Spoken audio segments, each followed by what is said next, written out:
बच्चों, आप सभी का स्वागत है अपने एनएस कोचिंग सेंटर चैनल में। और आज हम करने वाले हैं जो हमने की थी सीरीज प्रारंभ, उसी सीरीज को आगे बढ़ाते हैं।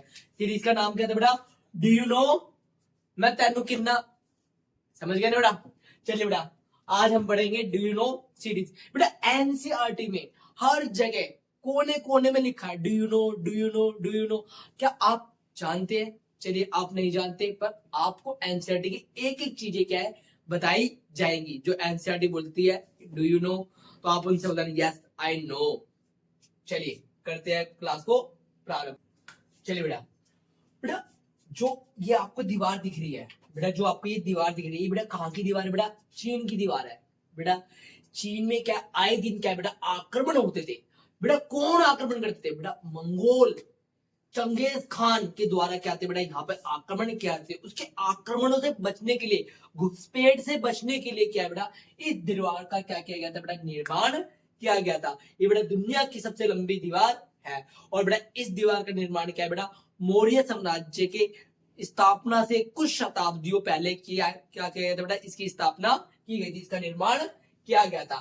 बेटा ये दीवार लगभग कितनी किलोमीटर लंबी है? 6400 किलोमीटर लंबी है। बेटा मेघदूत एक कविता है जिसकी रचना किसने की? बेटा कालिदास ने की है।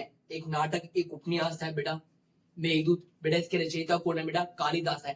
जिसके अंदर क्या है बेटा एक प्रेमी की क्या है व्यथा बताई गई है कि प्रेमिका का बिछोड़ जब होता है तो प्रेमी के ऊपर क्या बातें बीतती है, उसके ऊपर कैसी विपदा, काले बादल छा जाते हैं। तो बेटा जो प्रेमी है वो बादलों से कह रहा है जाओ मेरी प्रेमिका को मेरा संदेश पहुंचा दो कि उसके विरह में मैं कैसे जीवन व्यतीत कर रहा हूं।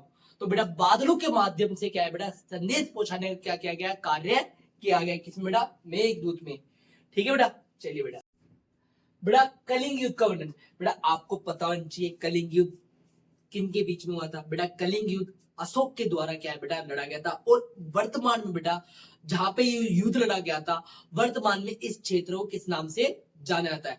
बेटा कमेंट में आप बताएं कि उस राज्य में क्या है बेटा? जगन्नाथ मंदिर है। क्या है बेटा? जगन्नाथ मंदिर है। और वर्तमान में क्या है बेटा? उस राज्य को पहले क्या कहा जाता था बेटा? कलिंग कहा जाता था। बेटा इस युद्ध के बाद जो अशोक था उसके धर्म में क्या हो गया बेटा? परिवर्तन हो गया। जो एक राजा का कर्तव्य होता है, एक राजा का युद्ध लड़ने का कर्तव्य होता है, उससे क्या कर दिया उसने? पलायन कर दिया।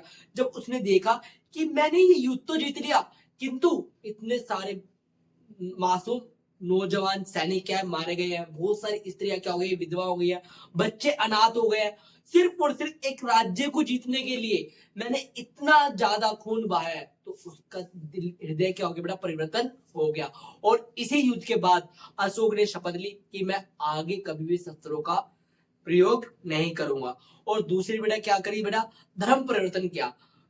कौन से धर्म को अपना लिया बेटा? बौद्ध धर्म को अपना लेता। चलिए बेटा नेक्स्ट स्लाइड पे चलते हैं। बेटा मैगस्थनीज। बेटा मैगस्थनीज कौन था बेटा? चंद्रगुप्त के दरबार में क्या था बेटा? एक राजदूत था। बेटा कहां से आया था? यूनानी राजा का सेल्यूकस का निकेटर का क्या था बेटा? ये राजदूत था।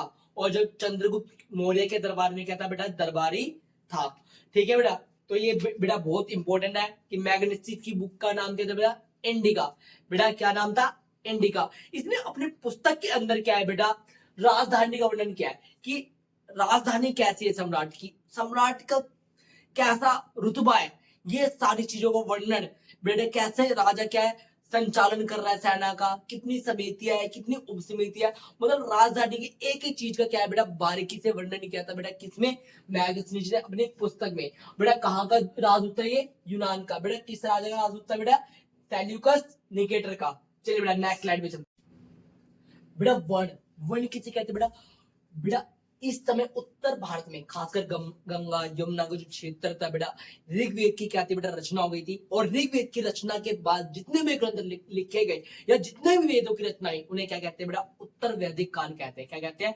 उत्तर वैदिक काल कहते हैं। उत्तर वैदिक ग्रंथ भी कहे जाते हैं। उत्तर वैदिक ग्रंथ में कौन आते हैं बेटा? सामवेद, यजुर्वेद, अर्थवेद, ये क्या बेटा हमारे उत्तर वैदिक ग्रंथ है। क्या है बेटा? उत्तर वैदिक ग्रंथ है। और इसी समय क्या है बेटा? वर्ण व्यवस्था का क्या होता है बेटा? उदय होता है। बेटा ब्राह्मणों ने क्या है बेटा? समाज का संचालन करने के लिए सभी ठीक प्रकार से कार्य करे, तो उसका संचालन करने के लिए क्या है, पूरे समाज को बेटा 4 वर्ण में क्या कर दिया, विभाजित कर दिया। कितने भाग में विभाजित कर दिया बेटा, 4 वर्ण में। बेटा पहला जो वर्ण था वो कौन सा था बेटा, ब्राह्मण। बेटा मुख मतलब दिमाग बेटा क्या था बेटा, ब्राह्मण। बेटा जो बुझाएं बल होगा जिसके पास वो क्या होगा, क्षत्रिय। क्या होगा बेटा, क्षत्रिय। बेटा जांग से क्या था बेटा, वैश्य। और बेटा सबसे नीचे जो हमारे तलवे होते हैं इसे कहा गया शूद्र। और इनके क्या बेटा कार्य निश्चित कर दिए। जैसे ब्राह्मण का कार्य क्या होगा बेटा, ब्राह्मण का कार्य होगा दान लेना, ठीक है, शिक्षा देना और नीतियां बनाने में क्या करना, एक राजा की सहायता करना, यज्ञ करना। ये सब बेटा किसके कार्य होंगे बेटा, ब्राह्मण के होंगे। और बेटा क्षत्रिय का कार्य क्या होगा बेटा, रक्षा करना। क्या करना बेटा, रक्षा करना, सैन्य कमान संभालना, यज्ञ करवाना, ठीक है, अश्वमेध यज्ञ करवाना, ठीक है बेटा, और ठीक प्रकार से बेटा प्रजा का ख्याल रखना। ये सब किसके कार्य होगा बेटा, क्षत्रिय का कार्य होगा। बेटा वैश्य का कार्य क्या था, व्यापार करना। क्या कार्य था बेटा, व्यापार करना। और जो शूद्र था बेटा उसका कार्य क्या था, ऊपर के 3 वर्गों की, ऊपर के 3 वर्णों की क्या करना बेटा, सेवा करना। किसका कार्य था बेटा, शूद्र का था। ठीक है बेटा, कितने वर्ण थे, 4, ब्राह्मण, क्षत्रिय, वैश्य, शूद्र।